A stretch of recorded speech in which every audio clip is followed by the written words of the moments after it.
Bonjour à tous et bienvenue dans cette nouvelle vidéo, la Minute VJ. Ce sera donc la vidéo numéro 4 de cette série. J'espère que cette série vous plaît, moi en tout cas j'aime beaucoup la tourner, ça faisait un petit moment que j'en avais pas fait mais là c'est reparti, on reprend les choses sérieuses. Du coup aujourd'hui on va parler des indispensables à avoir dans son placard lorsqu'on est végétarien ou surtout lorsqu'on devient végétarien, parce que c'est le moment effectivement où on va se poser les bonnes questions, où on va se demander qu'est-ce qu'il est bon d'avoir dans son placard, qu'est-ce qu'il faut éviter d'avoir, etc. Je vais donc vous donner mes 10 indispensables pour avoir le placard idéal pour démarrer son régime végétarien et que ce soit facile et pour avoir tous les ingrédients qu'il vous faut sous la main. Le premier indispensable pour moi c'est les légumineuses. Il s'agit tout simplement de la base d'une alimentation végétarienne car c'est la source de protéines que vous allez avoir. Par exemple, on peut répertorier dans les légumineuses les lentilles, les pois chiches, les haricots en conserve. L'indispensable numéro 2, eh bien, ce serait les pâtes. Évidemment, je ne vous conseille pas les pâtes blanches, plutôt privilégier les pâtes au blé complet ou les pâtes à base de légumes ou de légumineuses. L'indispensable numéro 3, eh bien, ce sont les farines, si vous êtes un féru de gâteaux, de pâtisseries ou ce genre de choses. Évidemment, c'est un indispensable. Personnellement, je cuisine très rarement du sucré, donc très rarement des gâteaux et tout ça.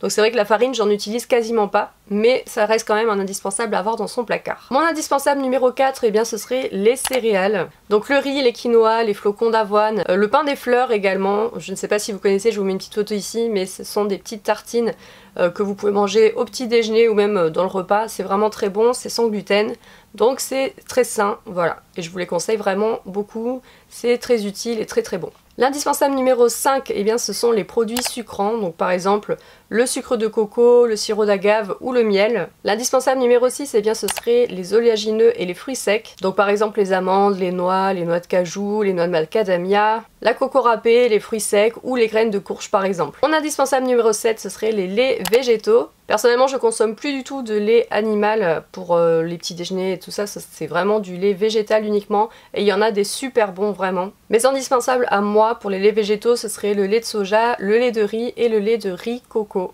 Un vrai délice, vraiment.